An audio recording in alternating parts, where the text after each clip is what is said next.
Blackjack is a very finite type of game in that you get two face-up cards. The dealer has one face-up, one face-down. So there's a very limited amount of options as to how to actually play the hand and the possibilities for how that hand will turn out based on how you play and how much money you bet. So that's actually, I've always loved math and the sort of strictness in some ways, at least of like basic math, not the super complex stuff, but that was very similar. And so there's only one correct play for every possible hand that you get.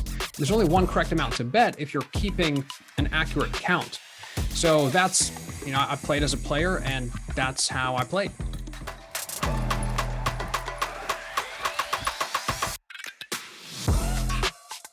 Break free from modern day slavery. Live the freedom trinity of financial freedom, time freedom, and location freedom. Live in true fulfillment with a foundation of growth and balance in health, relationships, spirituality, and having fun doing what you love most. Let us show you the way. Welcome to Freedom Hack Radio. Welcome back to another episode of Freedom Hack Radio. I'm your host, Bryce Robertson. Today, my friends, I am very excited to be sharing with you a discussion about financial freedom, and it goes way beyond that. And today, joining us having this conversation is Mr. Chris Hanna. Chris, in less than 24 hours after graduating college, began counting cards as a professional blackjack player. With a new degree in finance and economics and internships at a multi-billion-dollar hedge fund, Chris was offered a job on Wall Street, but turned it down for more adventurous prospects. 2 years later, Chris worked 5 simultaneous jobs to continue pursuing his dreams as an entrepreneur, train Brazilian Jiu-Jitsu, and avoid a regular job at all costs. Eventually, mental and physical exhaustion forced him to reevaluate everything he thought he knew about money and personal finance. And in time, Chris learned to master his own money, and he began working with UFC fighters to help them do the same. Today, he brings all his experiences to financial coaching, where he helps people master their money to create financial freedom. Chris, welcome to Freedom Hack Radio, brother. Hey, Bryce, thanks so much for having me. Appreciate the intro. Of course, man. So place I always like to start is what's given you the most gratitude today, brother? Wow. Probably my health. I had, for the first time in a long time, had to go to the emergency room for I think it's probably the only time I've ever had to go for myself, and never have really needed to see a doctor apart from just annual checkups. So, it wasn't anything too crazy, but I am healthy now. And that's certainly what I'm most, gracious for at the moment. Awesome. Well, good for you, brother. So let's wind back the clock and go back to childhood. What was your childhood like for you, and how did that affect what you're up to today? For all intents and purposes, I had a great childhood. I had parents stayed together, had a middle-class sort of upbringing, and, never went to bed hungry, that sort of thing. But when I am being honest with myself and I look back at it, I just hated school, and the fact that is, what takes up the majority of your day as a child. I enjoyed it certainly, and I'm appreciate that I had the upbringing that I did, but no, I hated school, and that is a big sort of, something that I don't love to think about when I think about my childhood and growing up. Okay. And so then how did that actually affect you moving forwards? I think that was the catalyst for almost every decision, certainly right after college. But the moment that I had the opportunity to not continue on the sort of traditional path, I took it. And that started leading up to graduating college. So just before the second semester of my final year of college, when everyone's thinking about what they want to do after school, I was considering this job opportunity, not just this one on Wall Street, but others. I had, opportunities to work traditional jobs, but I just, for the life of me, didn't want to do that. And realized that I had started studying blackjack and more specifically counting cards and how to actually win money playing at it. And I had a background, a very minor background in statistics. I'd just taken a handful of classes starting in high school, also some in college. And so statistically, I understood that if I played enough hands and bet the way that I'm supposed to be betting and played the way I'm supposed to be playing, that even if I wasn't where I wanted to be in a certain period of time, I would still be making money. Like after a certain point, without getting too technical, like a couple standard deviations down from where I might expect to be would still be in the positive. So that really opened the floodgates for me to start exploring blackjack. And then from there, continued to, I don't think I've had a traditional job since I've graduated 7 or 8 years ago now. Beautiful. That's awesome. So you started counting cards like just out of passion, or is that like something you're already into? I had always had a deck of cards just on my person because I enjoyed magic tricks and David Blaine and all that. So I was already just had it on me. And when I saw the movie 21 back in 2008, is the movie about it was loosely based on the MIT Blackjack team from back in the 80s and how they counted cards. And so I saw that when I was maybe 13 or 14 years old. By the time I turned 21, I was able to gamble and, legally, of course. And that's what really got me into thinking that it might be a real option to make some real money and have some fun doing it in a completely unorthodox way. And then what were you actually doing? Like, were you a dealer? Were you betting? Like what position did you have as a blackjack player? So blackjack is a game where you just walk in and it's you against the dealer. So there's other seats at the blackjack table, but everyone is playing against the dealer, your hand against the dealer's. And blackjack is a very finite type of game in that you get 2 face-up cards. The dealer has 1 face up, 1 face down. So there's a very limited amount of options as to how to actually play the hand and the possibilities for how that hand will turn out based on how you play and how much money you bet. So that's actually, I've always loved math and the sort of strictness in some ways, at least of like basic math, not the super complex stuff, but that was very similar. And so there's only one correct play for every possible hand that you get. And there's only one correct amount to bet if you're keeping an accurate count. So that's, I played as a player and that's how I played.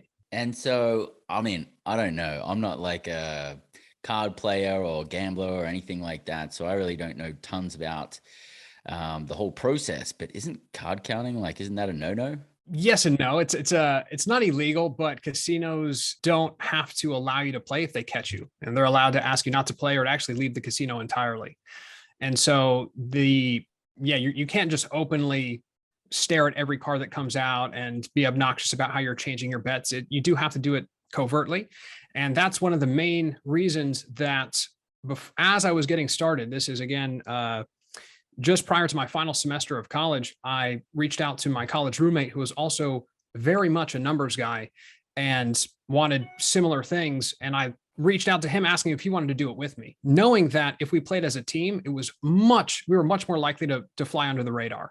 Because at any given point, if we're playing together, one of us can keep our eyes on the cards while the other person looks away. That's something that a casino will look for if they notice your betting pattern is changing consistent with what how a card counter might change their bet. But the second thing they might look for is, are they ever looking away from the table? Because if someone's talking to the waitress behind them or looking up at the TV and not seeing every card that comes out, well, regardless of how their bets are being made, they don't look like they're counting cards. You have to see every single card that comes out. So that and our ability to, so he might, let's say, keep track of the cards as I'm looking away, pass me the count, then I'll keep track of it as he looks away. And so we can kind of fool the casino in that way. That was one of the reasons that, it's not illegal, but there are ways to sort of get around being caught. And so were you doing all of your games live, or can you use these same strategies online? It's all live. I actually never even I never had even looked into online blackjack until within the past several months, when as I've started just putting out more, talking more about it on TikTok, people had all these questions and they started asking about online blackjack. But prior to them asking, I never even looked into it because I just knew intuitively that casinos are these multi-billion-dollar corporations. They're not going to just allow anyone to sit behind a computer screen, count cards, and beat the system. So, when I looked into it, I realized that, okay, they structure the game in such a way that the rules don't allow you to make any significant amount of there's really no way to do it online is the simple way to say it. No. Okay. So it's an in-person thing. Yeah. Nice. And it obviously was proving to work for you. It was reliable and consistent. And is that how you created financial freedom, or was that like a catalyst that led you to something else? Yeah, that was definitely a catalyst. It was enough for me to just get started in life. And really what had happened was the money was so wild. The fluctuations were so wild. It's almost like if you were trying to live off your stock market portfolio with, 25 or 50 grand in a portfolio. Like, it's just not enough it's not enough to consistently draw from. And B, if that's your main source of income and you don't have enough, it's like those fluctuations are just going to kill you when, for example, right now the market's down this year. To be pulling from that, during that time, it's not a recipe for success. So it wasn't until I started taking more gig jobs, eventually took a contract role with a financial literacy organization, worked there for some time, and started my own business. And that's sort of the path that I've taken to get where I am today. Okay. And what is your business? What is it that you're up to? Now I'm a financial coach. So I started helping UFC fighters manage their money, but I've now expanded to, almost anyone that wants help managing their money, creating a budget that actually works and that they can stick to. I'll give investing. I won't manage or invest money for people, but I'm a coach in that fashion. So helping them do that for themselves. Okay. And then what can somebody expect if they're coming to you for coaching? What would their experience be like? Well, some of the biggest reasons that someone might come to me is because they don't know what to do with their money, or they have no idea where their money's going. Oftentimes there's a lot of frustration or anxiety around money. You might, look at your bank account one day and then 3 days later it's, $200 less, unbeknownst to you, because you've got, all of your money coming out of the same account, and just can feel like a mess. And so I help people clean that up, make confident decisions about what to do with their money, how to keep track of it in an efficient and organized way, how to invest confidently. And those are probably the few main reasons that people come to me and what I help them with. And what kind of investments are you excited about that you're actually steering people towards? I highly recommend it. Depends on someone's.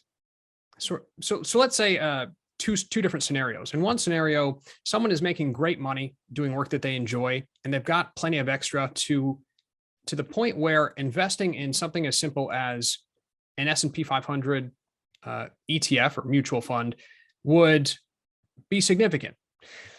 Something that would be an insignificant amount is if you only have like $1,000. Well, my first recommendation is not to, just throw it into the stock market. You're not going to make any significant amount of money if you only got $1,000 or $5,000 to start investing with.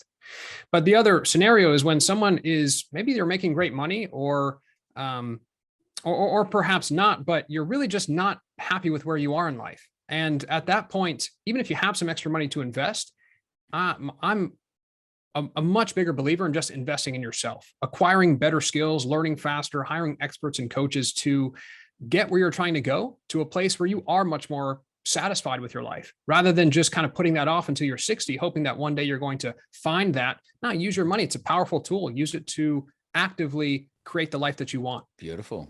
Okay. What kind of investments have got you excited over the next 12 months? Anything that can help you acquire more skills. And that's, it of course depends on who's listening, but, if that could be as cheap as a book, I've had books both for me and other people that have changed our lives.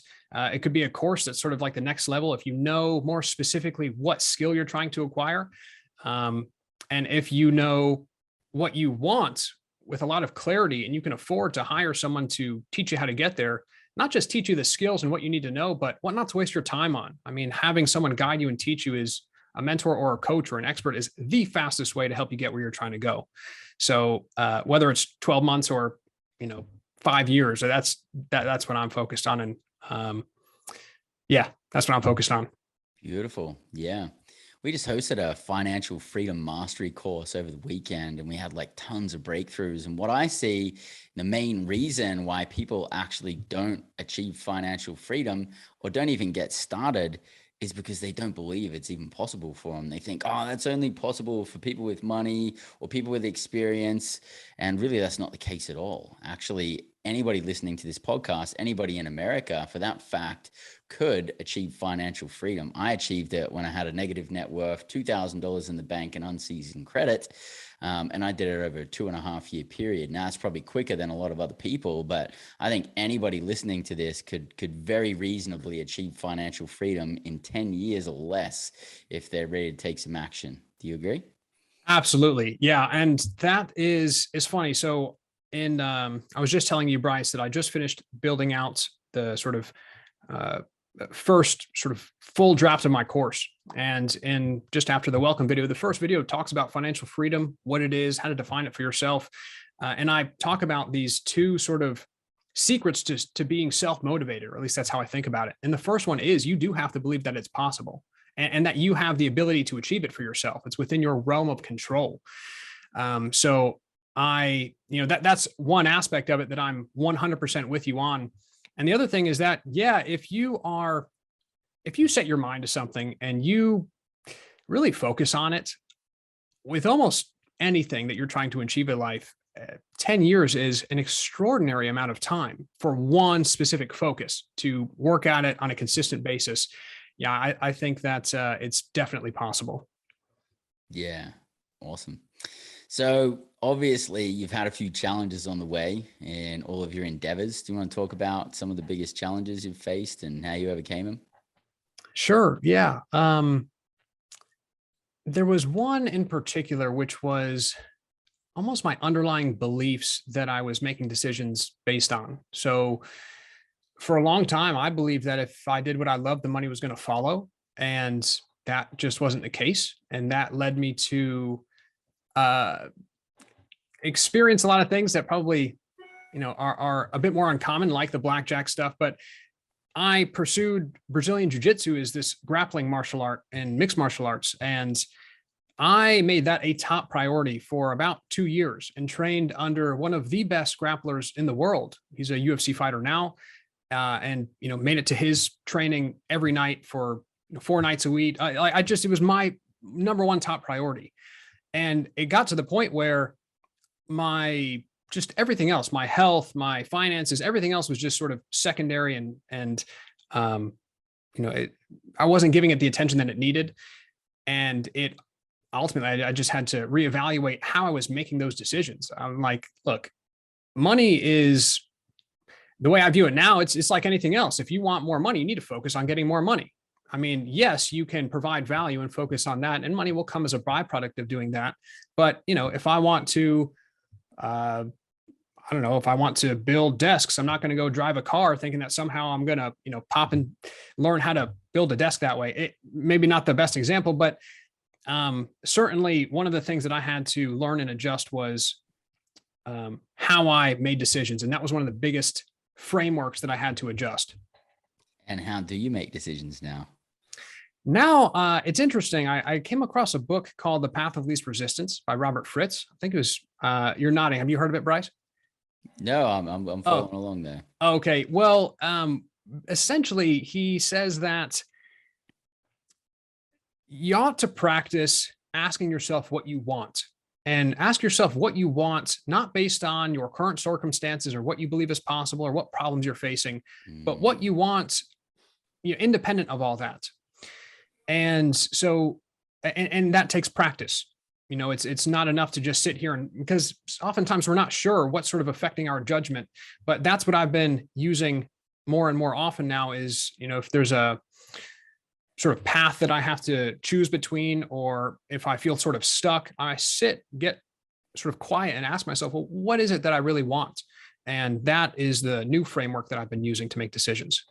Beautiful, man. Yeah, I actually, I started listening to my gut and around about after 2015 when I realized that, and because like the gut is how I actually make decisions. Usually as entrepreneurs, there's two of us, like two different ways we'll make decisions, either intellectually or with our instinct. I'm one of the instinct people. But in the beginning, I was ignoring that, and I was looking at all the data, and I'm like, yeah, this seems like an attractive decision. But there was a decision for me to join up to a $36,000 mentorship program that I was sold on what the outcome could be, although I instinctively didn't believe that they would have the capacity to take me on that path. But then I ignored that. My wife did the same thing. And we never spoke about it. We signed up, we did it, $36,000. And it was a complete waste of money, and it was a complete failure from that perspective. But then, it was a $36,000 learning lesson for us, which was really awesome and stuck with us. And so since then, when we get that feeling, we just check in with each other and we just go, yeah, I got that gut feeling. This is either good or not good. And that might not be the final decision, but it'll be something for us to like take a deeper dive and look into. Yeah. So that decision that you made in your gut, it sort of felt wrong. But as you looked at, what was it? Was it just great copy, or, what was it that they, it was really actually just the dream, that if you do everything in the course as prescribed, as we say, then you'll have X outcome. And, we wanted that outcome. We wanted that end goal. It's interesting with the course space. I think that too often, and I've started to realize this for myself, one course usually just isn't it. If you're trying to get somewhere new in life, it's unfortunately, people can be a little misleading with their marketing. But I think that, like, if you wanted to go get a degree, a formal degree, you're not going to take one course. You're going to take, 20, 30, 40 or whatever it is. And so, yeah, I'm a little more hesitant now to myself, because I've spent thousands on, similar types of stuff. Some of it has been great, but other times it hasn't. And one of the things that I've had to, again, sort of adjust or pivot is my expectation for it, as opposed to a full solution. It might just be part, Yeah, dude. Self-development is my number one value. So I'm just out there like consistently learning. I also teach as well, which is part of the learning process. And I'm committed to it, dude. So, I've spent hundreds of thousands of dollars on self-education, and all these courses stack on, and we get that exponential growth from the compound effect of it all. And it's something I'm never going to stop doing. I don't think I'll ever stop like learning and trying to find out the next hacks and improve myself. I'd be kidding if I was saying there wasn't any more room for improvement. Yeah. And it certainly, right. It's the fastest way. If you're strategic about it and you're not just throwing your money with, this way and that, it's the fastest way to get where you're trying to go. And particularly, if I don't know if you want to share, but if you think back to some of the money that you've invested, was it better spent, let's say, in the stock market growing at 10% a year, or better spent investing in yourself?